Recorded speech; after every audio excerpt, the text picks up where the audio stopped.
It is just a little bit after 7 on March 29th, 2023. This meeting was suggested to this 3-member board by counsel for the board, Johanna Schneider, who thought that we should take an opportunity to sort of recap where we've been procedurally and where we stand today, and sort of lay that out for members of the public. And so I will do that. And let me start at the beginning. So after quite a bit of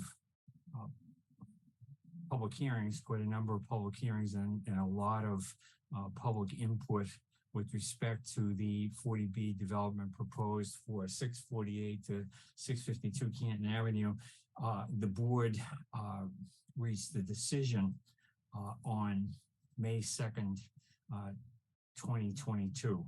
And this came after literally 23 public hearing sessions and 7 deliberation sessions.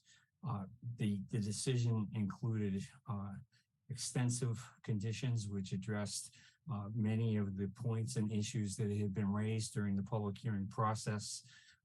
And we ultimately issued a decision, as I said, on May 2nd of 2022. The applicant appealed our decision to the Housing Appeals Committee, which is the state agency within the Department of Communities and Development, which deals with 40B projects and applications. And that appeal was filed by the applicant on May 20th of 2022.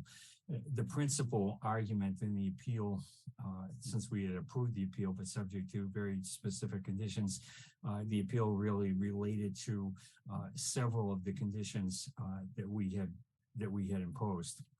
The Housing Appeals Committee has an internal requirement or process of mediation with respect to 40B applications, appeals that are filed with it. And we were required in this instance, the board was required to attend and participate in a mediation session sponsored by the Housing Appeals Committee. I was the designated person who attended the mediation session, which quite literally lasted all day long. And we were represented at that mediation session by Johanna Schneider. The mediator is a lawyer, a Boston lawyer named Art Krieger, who has a long history of experience with 40B projects and in land use matters generally.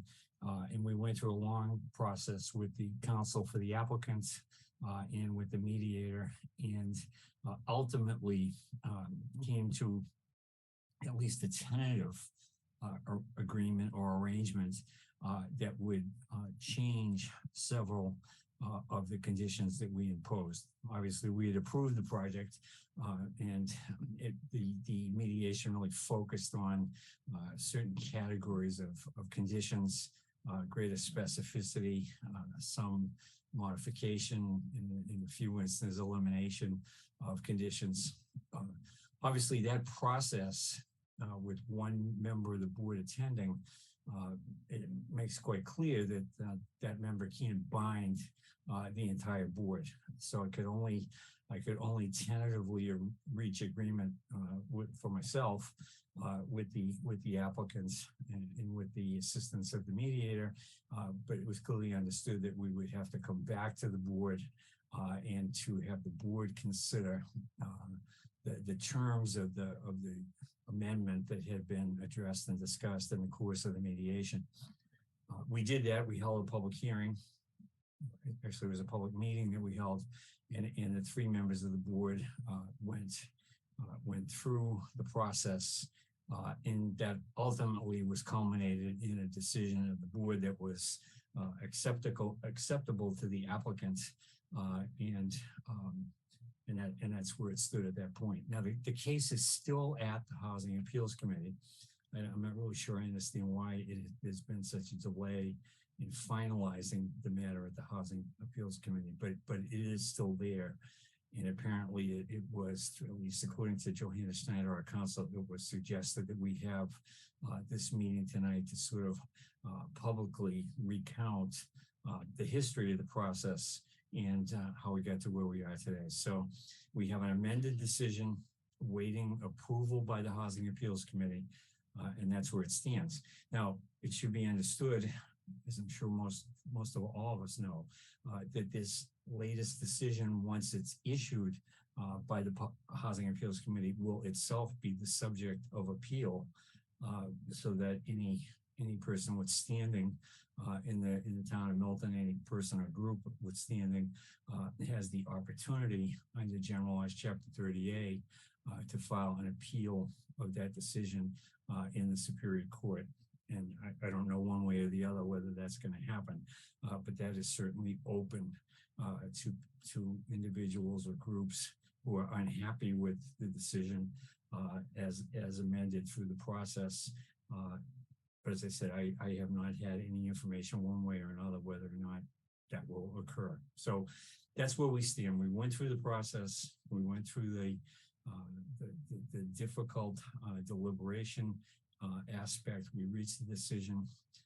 We went through the mediation process in good faith at the Housing Appeals Committee. I think we made some reasonable changes to what we had required by way of conditions.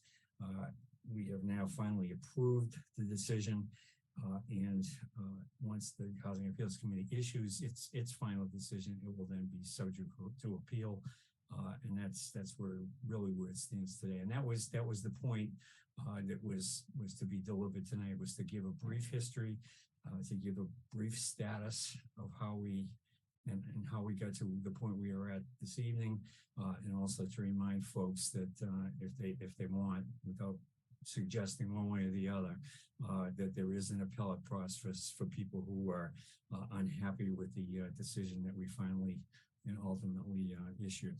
So that's really all I had to say. I'm happy to entertain any questions from my fellow board members, or feel free to make whatever commentary you would like. But those were sort of the points I felt that we needed to make this evening. Tim, Ted, Mike, anyone have any comments? I don't have any comments. I don't have any comments. Okay, well, I want to just say that I want to thank Mike, you and Ted and Tim, and the people at the town hall who have assisted us through this process. It's been a long and difficult process. I think we worked hard at achieving the best decision that we could achieve under the circumstances, knowing how the law sort of stacks up against us. We'll see how this goes, but if there's no appeal, I assume that they'll begin to move forward with their preliminary things that they need to do before they pull building permits. And if it's appealed, well, that may slow things down. But it's been an interesting process, and again, I thank you all, and to members of the public, we've appreciated all of your input during the process. I mean, I think we took it all to heart, and we applied it and modified the plans when we could to try and accommodate the concerns that were raised, and that's where we are today. So thank you very much. I'm sorry for the follow-up at the beginning here. I am not particularly astute at technology. And I thought I had it all set up, but thankfully my son-in-law Mike knows a lot more about it than I do, and we were able to save the day. So thank you all. Brian. Yes. Excuse me, Mr. Chair. Should we also say, as part of the procedure, because I don't remember it was mentioned, that a group of neighbors also filed an appeal in the form of an action in the I can't remember whether it was the Superior Court or the Land Court. Is that correct? I'm pretty sure that it was in the Superior Court. Yeah. Okay. I just wanted to mention that because that's part of what happened too from after the decision. Right. Right. Yeah. That you can appeal to the Superior Court from the original decision. And now there's a separate appeal that you can file from a decision of the Housing Appeals Committee. So they will probably have two appeals going, and perhaps they'll be consolidated or whatever. That's beyond our ken and jurisdiction at this point. So I'll be happy to watch that unfold. Okay. Thank you, gentlemen. Thank you for putting this meeting together tonight. Julia, nice to meet you. I guess Nice to meet you. hopefully if I ever do this again, won't start off on a bad foot like I did this evening, but thanks for your help and good night to all.